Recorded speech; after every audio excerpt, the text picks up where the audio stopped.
Well, good morning, my friends. Good morning. It's Matthew Street, and I'm back for another video. And as you can see, I'm back in the car, folks, doing a video.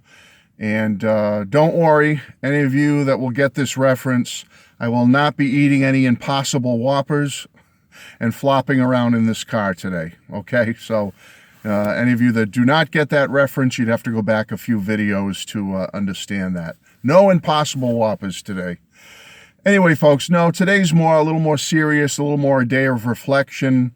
Today, it's October 9th, 2021, on the day that would have been John Lennon's 81st birthday. Unbelievable that John and Ringo would be 81 as I speak right now, had John lived.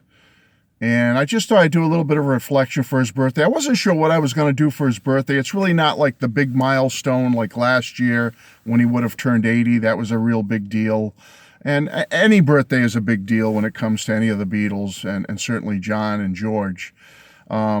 But I thought, I said, well, maybe after I get out of work today, I'll go home and I'll, show some John Lennon things or put up a big John Lennon display or something like that. But then I thought about it. I said, to me, that seemed kind of cheesy to do that, to just go home and just show John Lennon stuff or make a big John Lennon display. It seemed kind of like, what's the point of that? I mean, we all know we're John Lennon fans, we're Beatles fans, and I just thought reflecting on his birthday is not something I should be just showing you stuff. You know what I mean?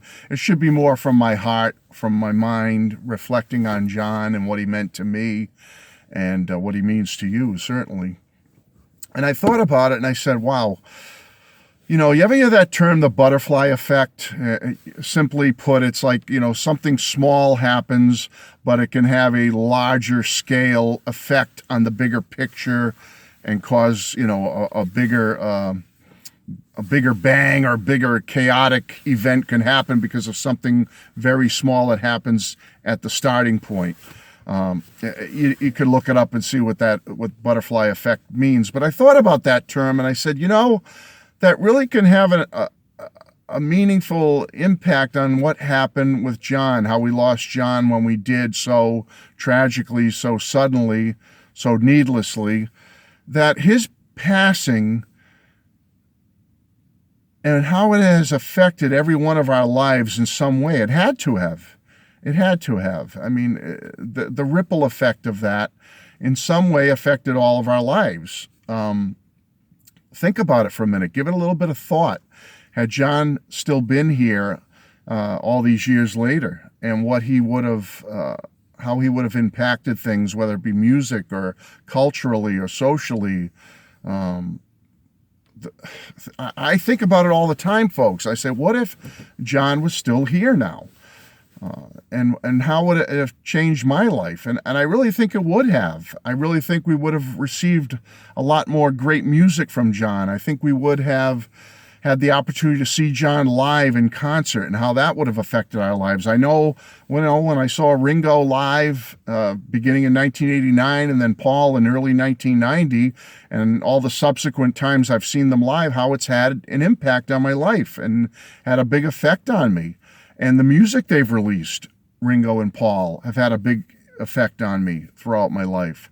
So I can only imagine if John had that opportunity to release more music, to be involved in more things, how would it have affected us to see in the mid-90s if all four Beatles had gotten together for the anthology and John's influence on that and how he might have, added to that in such a positive way. I think it would have been amazing. How, what would John's thoughts be right now on the Let It Be release coming out or the Peter Jackson film? What input would have John given to that? And George to an extent as well. But, we're here to reflect on John today. And I think about that and I think of the butterfly effect and how like one simple thing can change so many lives. And I think in my own personal life, how my mom and dad, they met at this little dance hall in 1954 in Rhode Island. And my dad danced with my mom, the big bands and the quartets, like the Four Aces were big back in those days. And My dad didn't ask her out that first time. And then it wasn't until weeks later they met at another dance hall in Rhode Island. By chance, my dad saw her and remembered her from a few weeks earlier, and he asked her out at that point. And I'm like, if that hadn't happened, you know, what if she didn't go to the dance that night? What if someone in her family got sick? What if my dad couldn't make it? He had to work. You know, I think of these things and how I may not be here today. And I think about my grandfather, who was a carpenter, was supposed to help build a home, a little starter home for my parents in the early 60s in a certain little town in Rhode Island. But he fell before they were still ready to start the construction. He fell, my grandfather, and broke an arm and was injured, and it put him out of commission for a while.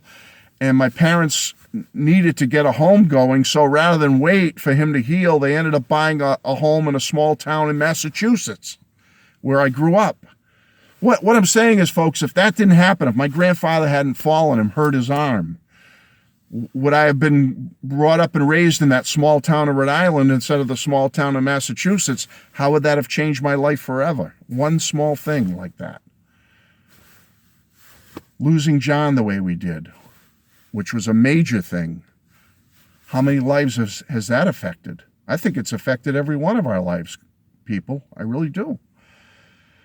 So I just want to reflect on John, because happy birthday to him, what would have been his 81st birthday. We miss you, John. We love you.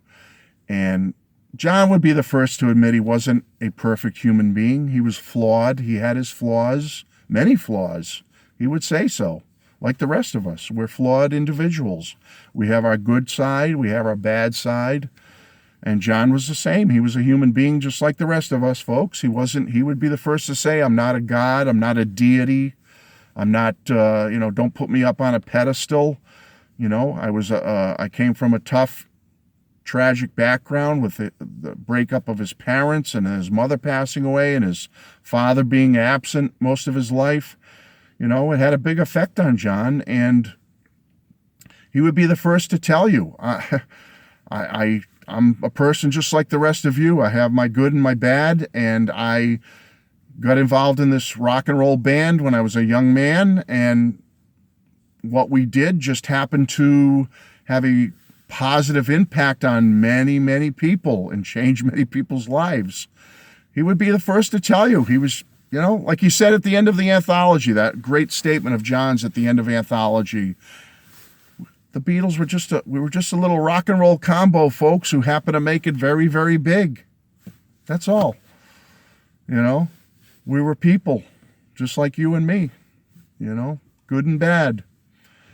But it just is a shame that he's not here to celebrate his 81st birthday and to see, you know, the legacy that he's left behind with his music and with his work in the community and for peace and all that. You know, he may be disappointed with a lot of things nowadays, but I think he'd be happy with a lot of things too.